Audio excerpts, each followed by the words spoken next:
salaamaaleykum samay mbokk doomu Ndar tey jii damay wax ak yéen ci façon bi parce que dañoo nekk ci période bi nga xam ni mbas mi moo ñu tënk moo tax ma defe ko nii ànd ceeg samay collaborateur ñun ñëpp gis nañu année bii nga xam ni la ñu génn muy année 2020 mu nekkoon année boo xam ni xawoon na jafe parce que mbas mi maanaam lu ñu teg ci ay jafe-jafe ak ay difficultés teg na ko non seulement suñu commune bi nga xam ne moom la ñu am waaye toute la population de la commune de Saint-Louis moo tax ñu ngi ñaanal képp koo xam ni suñu borom def na mu jóge fii moo xam ni mbas mi la wala beneen feebar la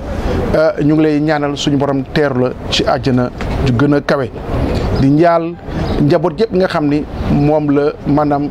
lii dal lu metti lii dal donc di leen ku ci nekk ci ñoom di la ñaanal di ñaan suñu borom may la xolu muñ ak xol boo xam ni mën a dékku li nga xam ne suñu borom moo ko teg sa kaw. suñuy xal ak ay xalaat aussi dem na ci ndaw yooyu nga xam ni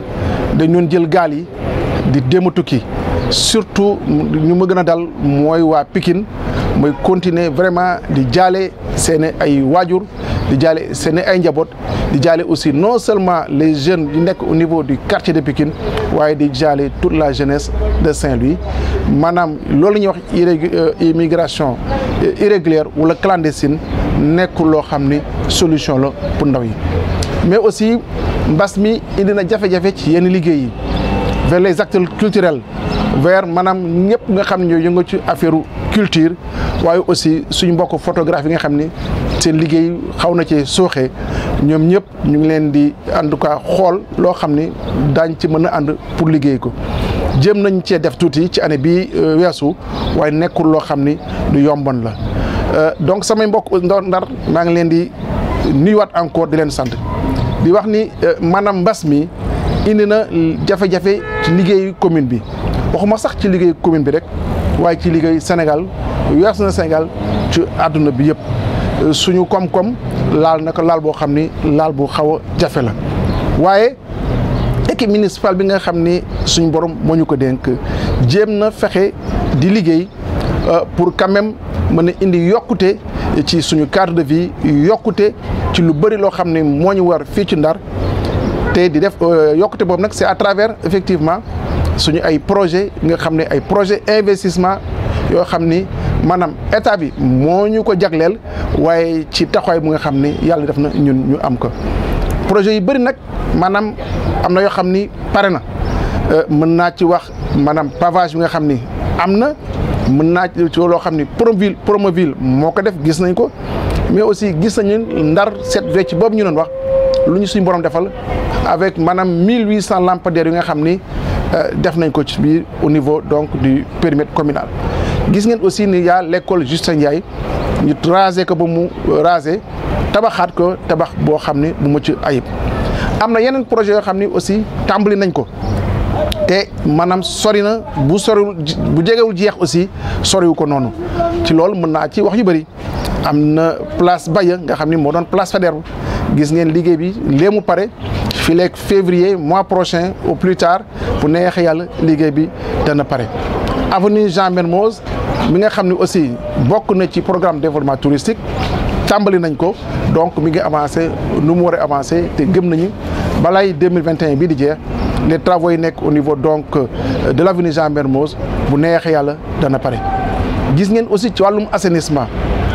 le programme des 10 villes maanaam liggéey bu mu ciy liggéey ci Pikine gis nañ ko aussi ci Ngalel gis nañ ko bien que au niveau de Pikine xaw na indi tuuti ay jafe-jafe ci askan bi nu mu nekkee donc loolu dañ ci jégalu bu liggéey bi paree jafe-jafe yooyu bu neex yàlla dana dañ. gis nañ aussi assainissement bi nga xam ni mi ngi koy def fii ci Lille nord ak sud assainissement boobu dana tax maanaam non seulement toute l'île dana am assainissement bu baax waaye tali yëpp du nord ba sud daañu reprendre tali yi de telle sorte que ni dootu ñu amati benn tali boo xam ni boo am yàqu-yàqute la au niveau donc de l'île de Saint-Louis. am nañu aussi ay engins yoo xam ni maanaam ay bennes tasseuses yoo xam ni maanaam jënd nañ ko pour quand même mën a yokk la collecte des ordures au niveau de Saint-Louis. Gis ngeen aussi nit ñi def nañu benn programme bu ñu tuddee kër gu nekk benn poubelle tàmbali na ci quartier yi bëri te bu neexee yàlla bu fekkee am na ñu paregul fii léegi ay quelques jours wala ay quelques semaines daañu pare parce que poubelle yooyu mettre nañ ko à la disposition soit des conseils de quartier ou soit des délégués de quartier pour ñu mën a def la distribution. bël ba liggéey bu nekk ci bël ba gis ngeen bël ba tàmbali na te entreprise bu koy def ci yoon dans 3 mois fii le mois de mars wala peut-être bu lu mu yéex xëy na buy weesu weer la ciy teg bu neexee yàlla dana pare képp koo xam ne jóg nga pour jàll bël ba gis nga ni liggéey boobu tàmbali na te ñi ngi jàll bël bi léegi sans difficulté sans problème. donc loolu mu nekk am solo gis ngeen aussi que ni maanaam travaux mur ñi ngi def au niveau de la langue de Barbarie gis ngeen ko bu baax tàmbali na am na loo xam ne tàmbali woon na jógee goxu mbaaj ñëw ba sanc ba beneen partie ba sanc ba dem Gendar tàmbali na te loolu bu pare maanaam léegi géej lu mu yëngatu dootul maanaam tere nit ñi ñu tëdd ci jàmm ak salaam aar seen kër yi donc liggéey boobu maanaam gis nañu liggéey yooyu yëpp tàmbali na te xëy na fii léegi année 2021 bi bu neexee yàlla lu ci bëri ci ñoom dana jeex donc travaux yëpp bu ñu leen boolee gis nañ dana yokk maanaam cadre de vie Ndar gi nga xam ne ñun ñëpp a ko bokk dina ko yokk bu baax a baax def Ndar dëkk yoo xam ni boo xam ne bu gën a moderne ci dëkk yi la donc loolu yëpp bu amee dañuy wax ni dañuy am ñu koy liggéey état bi mooy def projet yu bëri waaye aussi ànd ceeg la commune ànd ci samay collaborateurs ànd ci aussi les services techniques de la commune les services de l'administration de la commune mais aussi de l'administration centrale ak services yi nga xam ne ñoo nekkal état bi fii au niveau déconcentré et daañuy fexe ba nga xam ni liggéey yooyu yëpp nga xam ne ku ci nekk ci ñun collaboration la laaj ñu fexe liggéey bi bu soobee suñu borom mu yegg ci jàmm. daañu engagé wu aussi ci année bii di ñëw liggéey nga xam ni tàmbaliwul te ñu am ñu programmer leen lu mel ne stade Maître Babacar Seye financement bi yàgg naa koy wax disponible na entreprise bi jot na avance am de démarrage am donc lu des mooy poser la première pierre te bu neexee yàlla ci biir année bi daañuy fexe ba poser première pierre u stade Maître Babacar Seye ak aussi le palais de sport boo xam ne dañ koy defar fële ci stade Médine muy amee basket ay yenn sport yoo xam ne yu bëri la mu nekk stade boo xam ni day def 3000 places. La maison de l'île bu neexee yàlla travaux yi sori nañu bu deful 80 à 90% aussi jege na ko daañuy fexe ba nga xam ni travaux yi daañu ko livrer fii léegi 3 ou 4 mois tout au plus mooy les travaux de reconstruction de la maison de l'île. donc 2021 gëm nañ ni maanaam travaux yu bëri bu neexee yàlla dana pare dana sotti te loolu dana rafetal suñu dëkk bi am na yoo xam ne aussi dañ ko tàmbali mooy ay travaux yoo xam dans le cadre PACASEN aménagement entrée donc du pont de Lébar nga xam ni booy dugg Ndar ñuy fexe ba kuy dugg Ndar rek da ngay gis Ndar kat mii kat dëkk bu baax la dëkk bu rafet la parce que daañ defar aménagement entrée boobu la rond point bi nga xam ni moo nekk à la ci entrée pont Faidherbe les rond points là dañ koy defar rond point bu nga xam ne aussi mu ngi nekk en face police centrale bu Sor dañ ko defaraat ba mucc ayib boolu ci aussi rond point bu nga xam ne mu nekk fële au niveau de la BN2 au niveau de Xor donc am na ay place publique yoo xam ne aussi daañ leen defaraat yooyu yëpp nag PACASEN bi moo ñu mën a permettre ñu def ko te daañ ko def aussi au niveau des circuits bus les abribus yu bëri lu toll na ci fukki abribus daañ ko teg ci circuit yi pour mën a tout simplement taaral aussi suñu dëkk su ma jëlee dispensaire bi nga xam ni mu nekk sud mooy poste de santé du sud ëpp na fukki at wala fukki at ak juróom boo xam ni dispensaire boobu dafa tëju waaye bu neexee yàlla travaux yi daañuy commencé te du yàgg parce que tout simplement commune bi ak SOGEM ñoo génnee financement bi pour ñu mën a permettre maanaam ñu reconstruire ou réhabiliter le poste de santé du sud loolu jàngat la boo xam ni maanaam waa sud doon nañ ko doon laaj ak toute la population de Saint-Louis aussi daañuy def lu ñuy wax ay points de regroupement normalisé maanaam ay poñ yoo xam ni maanaam fa la ñuy dajalee maanaam les ordures bu rafet dañ koy encadrer construire ko ba nga xam ni kenn dootu jóg di tuur mbalit foo xam ni kenn réserve ko donc loolu daañ ko def bu neexee la au niveau donc de yenn points yi au niveau de Saint-Louis am na espace public boo xam ni mu ngi nekk au niveau de Guinaw Rail entre la station Ola Énergie ak la mosquée Yërmande aménagement boobu daañu ko def parce que loolu koppar yi nga jëlee ci ferraille bi moo ñu mën a permettre ñu def réhabilitation ou en tout cas l'aménagement de cet espace là mu nekk espace boo xam ni espace bu baax la. suñuy continuer ci liggéey bi nga xam ni tàmbaloo nañ ko defar école Justin Ndiaye am na juróom-benn école yoo xam ni primaire daañ leen tabaxaat parce que loolu aussi PACASEN moo ñu permettre ñuy def ko loolu bu soobee suñu borom ci biir année 2021 bi daañ ko def. ci wàllum mbalit mi toujours daañu yokkaat suñu ay machine dañu jënd ñaari benn tasseuse jënd 5 benn satellite ak aussi benn camion boo xam ni day balayer mbedd yi donc pour mën a yokk suñu cadre de vie fexe ba nga xam ni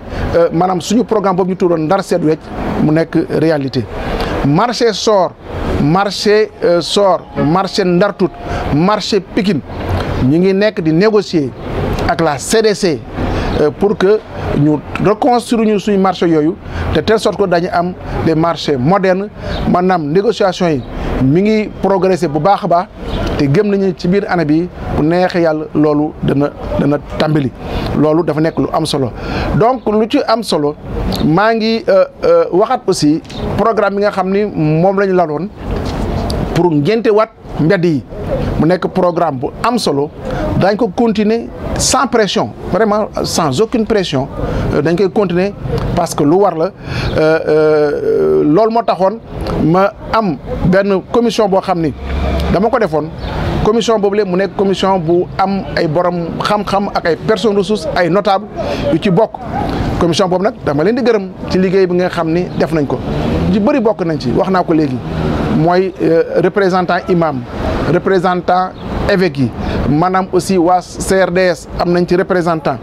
inspection académique am na ci représentant l'association des écrivains am na ci association am na ci représentant bëriwaat nañ ñeneen yu nga xam ni maanaam bokk nañ ci pour mu gën a mën a saytu pour que xalaat bi gën a yaatu loolu moo tax ma ni commission bi dama leen di sant bu baax di leen gërëm di leen féliciter waaye aussi di leen laaj bu jaree yokk ñi nga xam ni mën nañ cee dolli maanaam karaw ci xar mi nañ leen ci yokk pour que xalaat bi gën a mën a yaatu pour que ñun ñëpp ñu mën ci liggéey ci jàmm ak salaam ku ci mën a dolli dara nga dolli ko ci donc loolu nekk lu baax la yokk concertation bi yokk waxtaan bi pour que lépp lu nga xam ne ñun bokk nañ ci ku nekk mën cee gis boppam ku nekk mën cee approprié wu donc loolu ñaan naa ko commission bi ñu gën a yaatal liggéey bi gën ko guddal waaw yokk concertation bi de telle sorte que ni xëy na ku ci nekk ci ñu daa ci mën a am loo xam ne da ko ciy dugal pour njëriñu dëkk bi donc loolu ñaan naa ko commission bi te gëm naan aussi dañ koy def di remercier nag équipe municipale ba nga xam ni vraiment tous les jours ñi ngi jóg takku pour liggéey de telle sorte que ni maanaam lu ñuy askan bi nga xam ne mu ñu dénk li ñu yore moom lay xaar ci ñun donc ñu ngi continuer liggéey boobule la main dans la main liggéey ak tous les services pour que li ñu soxla suñu borom yombal ñu ko dëkk bi nag ñun ñee ko bokk gëm naa ni ku ci nekk ci nu nga buggee Ndar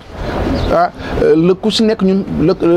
l'équipe municipale ak man mi laa ko buggee donc nañu joxante loxo teggante loxo liggéey bi nga xam ne lii bu ñu lay woo wala dañuy xaar ci ay défis ñu mën ko relever parce que suñuy mbëbët suñuy soxla suñuy objectif mooy fexe ba Ndar gën ci dëkk yi loolu moo ñu fi tax a jóg loolu moo ñu engagé loolu moo tax ñuy sacrifié wu te loolu dama ci tàllal loxo tous les Saint-Louisiens ñu mën a ànd ci liggéey boobu donc di teeral di leen wax ni année bi ñu dugg ñu ngi ñaan suñu borom mu defal ñu ko année jàmm mu gën fii ñu jógee suñu borom defal ñu aussi mu nekk année bu nga xam ne naataange la Ndar siggi ci Ndar gën cee sigg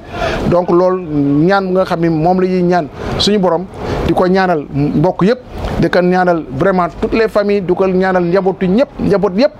pour que fii nga xam ne la ñu jëm suñu borom defal ñu ci ndam defal ñu ci rëñ maa ngi leen di dëwanal di gërëm ñëpp di sant ñëpp di leen wax bonne et heureuse année 2021